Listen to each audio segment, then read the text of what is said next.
Ignition sequence start. 6, 5, 4, 3, 2, 1, 0. Liftoff. We have a liftoff.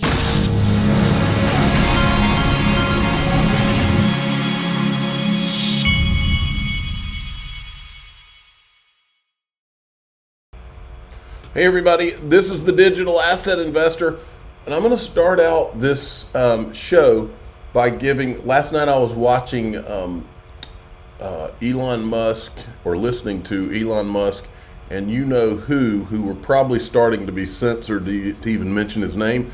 In fact, that reminds me, let's go ahead and give him a nickname, okay? You know, the Orange Man, or whatever people call him. We're going to give him, since we're in XRP, and Elon Musk likes X and has an obsession with the letter X, and Trump would be, I didn't mean to say that. He'll be the 47th president of the United States, is my understanding. So we'll give him code name X47. So from now on, if you hear me say X47, I'm referring to the Orange Man, you know. But look, if you think that, I'm joking, but I'm not. These people are going in full censorship mode. Here it is right here. Now, think about how crazy, this is so crazy. Before, all Elon Musk was going to do is have X47 on the X platform.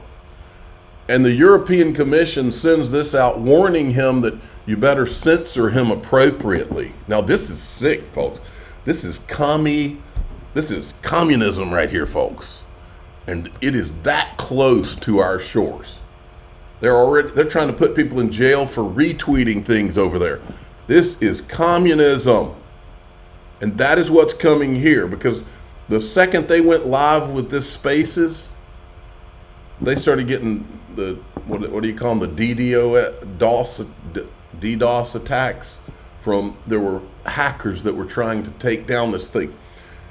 X represents the only platform of any size that these bad guys who lied to us and censored us and kept true information away from us in 2020, in that election cycle, they are having a freak out right now because they don't control the X platform. And all it was is a presidential candidate trying to go on to have a conversation with the guy that owns the platform. And the guy that owns the platform, Elon Musk, invited Kamala Harris. He said, well, I'll have Kamala Harris on too.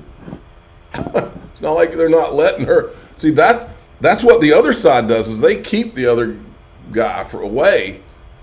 It's unbelievable. He said, Elon Musk said he tested the system with 8 million concurrent listeners. And when I was on there were as high as about 1.2 million. And he says there appears to be a massive DDoS attack on X, working on shutting it down. Worst case, we'll proceed. Anyway, they ended up doing it, and combined views of the conversation and subsequent discussion on other shows, about now at 1 billion. That's pretty strong right there, folks. Elon Musk tells Donald Trump he wants to head Government Spending Efficiency Commission. This is the worst nightmare of these communist clowns that are running this country right now. This has been the problem, folks. There's never any accountability for anything from these people. The kind of accountability we really need to fix this country is sending some of them to prison. That's all it would take is one. We just need somebody with the guts to do it. Donald Trump's going to need to do that. All right. Now, X47 is going to need to do that. Look at this from Ripple. XRP community joined Brad Garlinghouse, David Schwartz, Monica Long, and many more for XRP Community Day and night events on September 6th in Tokyo. Expect insightful discussions on and off stage, as well as demos, networking, and entertainment. Register today. Brad comes from Digital Perspective, says, with that many heavies from Ripple attending at the same time, one has to wonder if they will be launching RLUSD at the event in Tokyo. What was the date of this? September 6th. Okay, that's coming up fast. All right, check this out. This guy's talking about the state of the economy. All those big smart names were talking about a recession, but technically it didn't happen. Now the SAM rule, yes, is signaling yellow that we're like heading into a recession. But some would say all this recession talk is just nonsense, and they're just trying to shake out the average investor so institutional players can get back into the higher flying names at cheaper prices. So it's just trying to understand what's the real story here. Well, you know, we built a whole rally based on potential rate cuts starting back to last October. So we got the big rally, and of course we never got the cuts. So now if you get a rate cut, it's going to be more damaging because now a rate cut would not be positive. A rate cut would be negative because it would be panic, especially if they would have cut last week under an emergency. But what we're really seeing is the true destruction of capitalism. Because when you don't allow businesses to go out of business because they don't perform well and you continue to bail them out, hence the banks going back to 08, this is a problem and this is a destruction of capitalism. And this is what we're seeing globally is they want globalization. They basically want the middle class to become serfs again, like they were thousands of years ago. And they want to have the bourgeoisie up at the top to have all the money. And that's really what you're watching. You're watching a destruction of capitalism, and you're seeing that this is happening all the time. And at the end of the day, if we don't get back to a free market capitalism system, because interest rates should not be determined by the Federal Reserve. It's free market. That means when the shit hits the fan and you didn't and you screwed up from a business perspective and you made the wrong moves, you go bankrupt, you go out of business. The government does not have anything to do with saving you. That is never how this economy was intended to run. Interest rates should be decided by the free market because asset classes know how to price themselves. It's very simple. There's a buyer and there's a seller, and they will find the correct rate. And certainly the rate, even at the low rates we are now, or high for many. If you're under 40, these are very high rates. Okay, but if you're my age, these rates are still very, very inexpensive. And of course, if you look at some of the peer-to-peer lenders, they're getting 15, 16%. And if you're looking at the credit cards, which are using usury rates, which are in the mid-20s, those rates, that we have more people at the max on their credit card that can't make anything but the minimum payment, which means they're never going to pay it off. So tell me we're not in a recession. Make up all these lies about how the economy is doing, because in my opinion, and I think if you ask the average American, the economy is in horrific shape. Yes, sir. Now, remember Aaron Kaplan? He's the Prometheum guy. He's the poster boy that Gary Gensler said this is the guy. They're going to have their crypto platform. We've been hearing this for years now. He still isn't live. But that's not the question I wanted to ask. Ripple has been tied up in court for years. They've spent hundreds of millions of dollars for a judge to determine the limitations on selling XRP. XRP now has restrictions on how it can be sold by Ripple to retail or institutional. So what my question is, because the Ripple lawsuit tells you that the thing in itself is not a security. It's the different types of transactions. I mean, if we've learned anything from the Ripple case, we learned that. So you can't say Ethereum is a commodity and that's some blanket statement, even though that's what they want to do to put this past us. But you can't do that.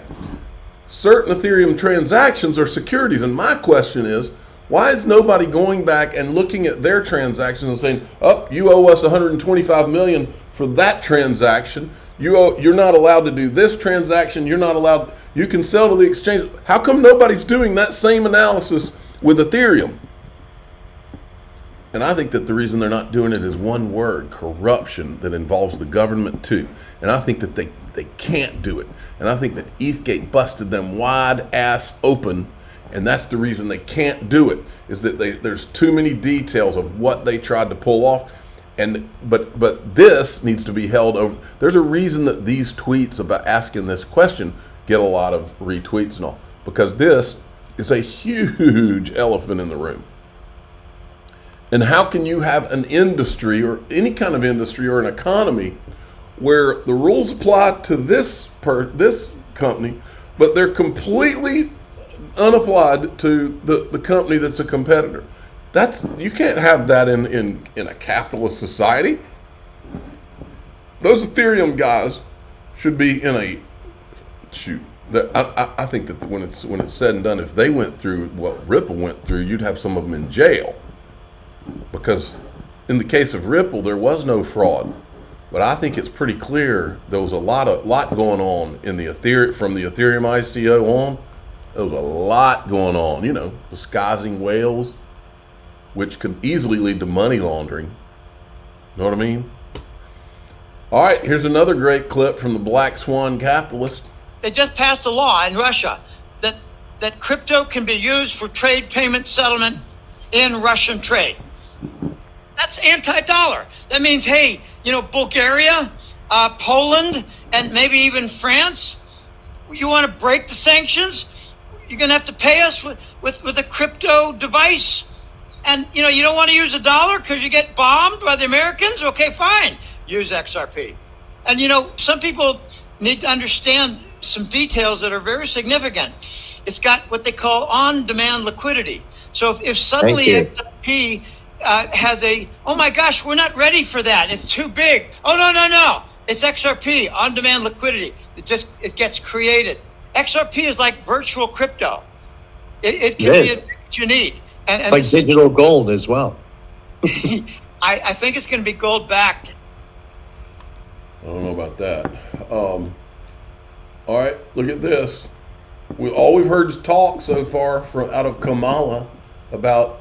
We hadn't even heard talk out of her own mouth about crypto. Those who think if you're a single voter on crypto, that this could lose her the election if she doesn't come out and embrace it. Like Trump was all for the not taxing tips, now she's all for. Do you think she will ultimately embrace crypto as an industry?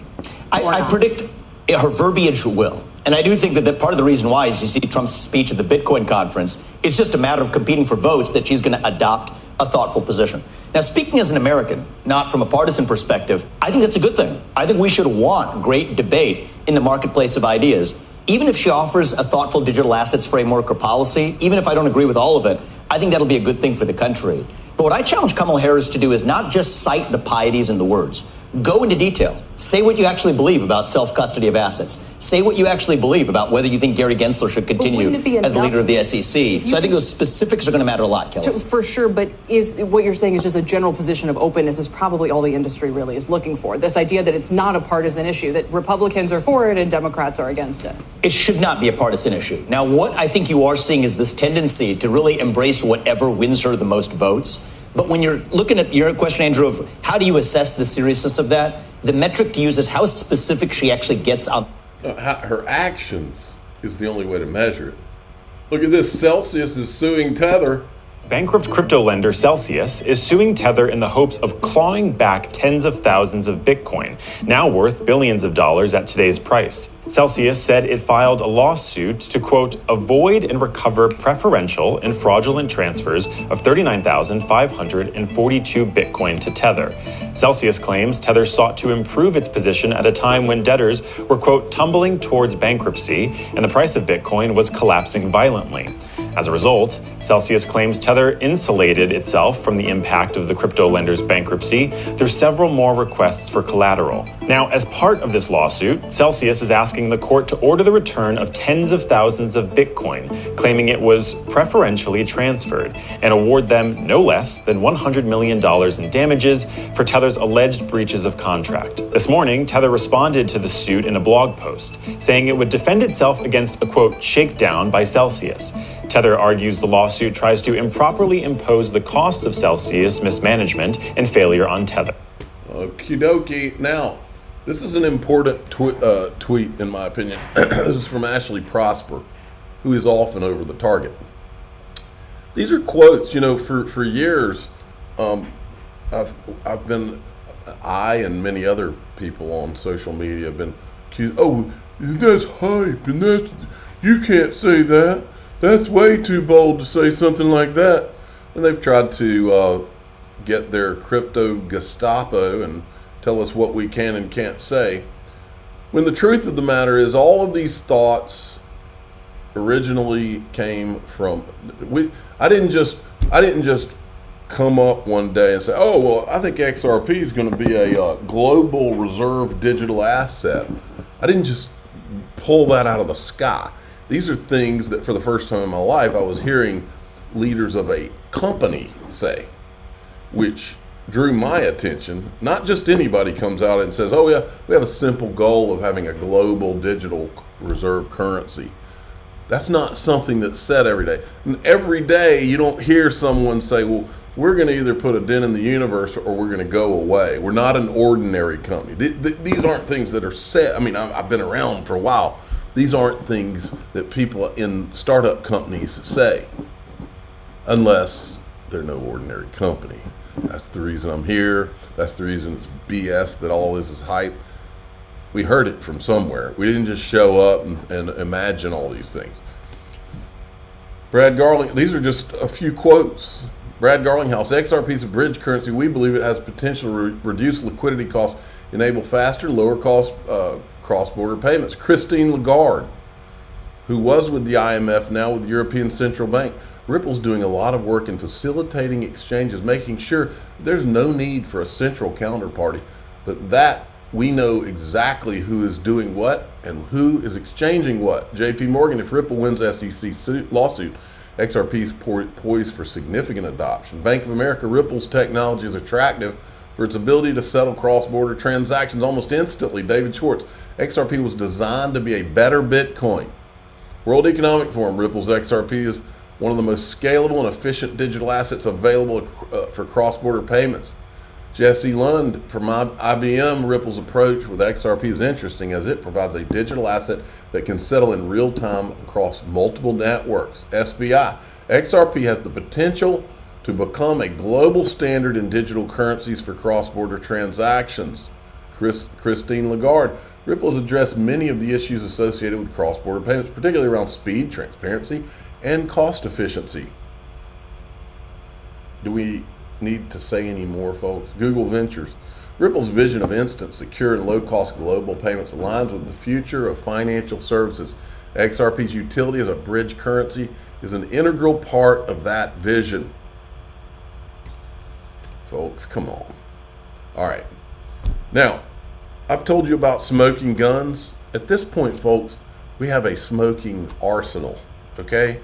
And we're about to add to the smoking arsenal of things. And not only that, but I'm going to play you know, X47 in that when he was on last night with Elon. I'm going to play you what I think is the most significant clip, because it really shows you how bad things really are and how evil the bad guys really are. We're going to play that. All right. I'm the digital asset investor. I'm not an investment advisor. This is for entertainment purposes only. Please subscribe, hit the like button, tell your friends and family. Away we go.